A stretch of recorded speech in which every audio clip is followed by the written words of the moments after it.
پھر پتہ لگے گا جب موری نفیس میں لوگ کہیں گے اور شعر دے دل سے کرا وہ تو ہے کوئی نہیں.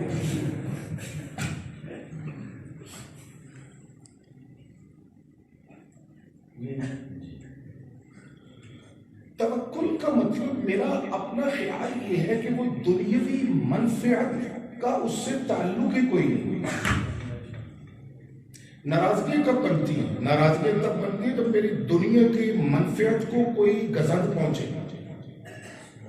مجھے ہاتھ نہیں پوایا ساڑی کانڈ لگ گئی ہے بھی منہ بڑھن لگ پہ بندے رسل لگ پہ ویکھو جی اسی کدو دے نال ٹرے ہیں جی ساڑھے تے اوکھا ویلا ہے جی سانو کسی نے پرت کے پوچھے ہی نہیں جی اسی جی گڈیاں دے نال پہنچتے رہے ہیں جی. یہ تب ہوتا ہے جب ساتھ چلنے والوں کو یا دین کے کام کرنے والوں کو اپنی دنیا کی کوئی لالچ اندر رہتی ہے اور ان کی تھوڑی سی دل جوئی نہ کی جائے تو انہیں شکوے اور شکایتیں پیدا ہونے لگتی ہیں. اس کا معنی توکل کا یہ ہے ہی نہیں. اللہ توکل کا معنی سمجھاتے ہوئے کہنا چاہتے ہیں دنیا جنی مرضی برباد ہو جاتی ہے ہو جائے ایک صاحب ایمان کا اپنے رب کی ذات پہ یقین اتنا زیادہ پختہ ہونا چاہیے. سبحان اللہ. جڑے شاعری اکھا پھیر جائیں تے موری نفیس دا اپنی رب دی ذات تے بھروسہ بولو نا اور پختہ ہو جائے. خطیب آنکھیں پھیر جائے دہاڑی بعد پیر اور دہاڑی بعد خطیب سوتے کرنے والے خطیب توحیدیوں سے آنکھیں پھیر جائے اور توحیدیوں کا اپنے رب کی ذات کا توکل اور زیادہ پختہ ہو جانا چاہیے. سبحان اللہ. سبحان اللہ. میری آج کی اس تقریر کا زوردار جملہ یہی تھا. اگر میں یہاں وآخر دعوانا کہہ دوں تو میں مطمئن ہوں کہ جو کہنے آیا تھا کہہ دیں. سبحان اللہ کی پیچھے کوئی نہیں. بناوٹی پیر آنکھیں پھیر جائے تو اہل توحید کا اپنے رب کی ذات پہ توکل اور زیادہ بولو نا اور زیادہ اور دہاڑی باز خطیب آنکھیں پھیر جائے تو اہل توحید کا توکل اپنے رب کی ذات پہ بولتے تھے کوئی مولانا شیرہ اسا پتہ نہیں کتنے لوگ دیکھتے ہیں اور زیادہ بولو. قسمیں اٹھانے والے نے قسمیں اٹھائی اور فرمایا ما ودعک ربک وما قلی. وقت پہلے لیکن اپنے رب کے بھروسے میں ایک رائی کے برابر بھی کوئی کمی نہیں آئی.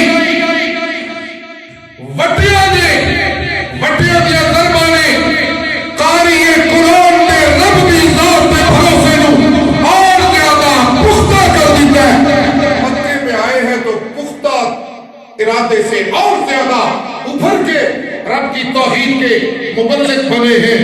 اور پھر شیخ ابی طالب نے تکلیفیں برداشت کی ہے تو توکل اور زیادہ پختہ تر ہوتا چلا گیا ہے. اور اس سارے منظر کے باوجود بار بار پھر یہ بھی اعلان سامنے آیا استقم کما امرتا استقم کما امرتا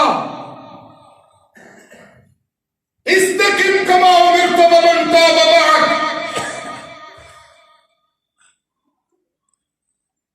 جی رب نے جڑا قرآن سنان دا حکم تو دیتا ہے انہوں سنائی رکھو. سنائی رکھو. بچیاں دی پرواہ نہ کریو میں نالا. سبحان اللہ. ایک قرآن سنانا دا فریضہ نبھاتے رہو تے تکلیفوں دی پرواہ نہ کریو.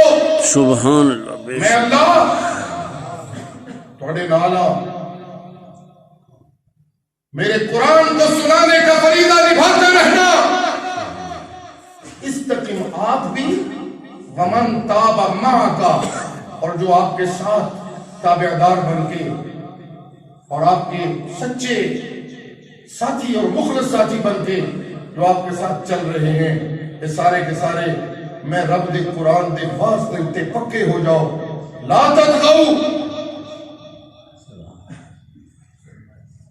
میرے شاہ جی اللہ سے سلامتی والی زندگی عطا فرمائے آمین میرے شاہ جی فرماتے ہیں اللہ پیغمبر نو تے پیغمبر دے ساتھی ہو گئے نے میں جی قرآن والی حد بندی کی تھی نا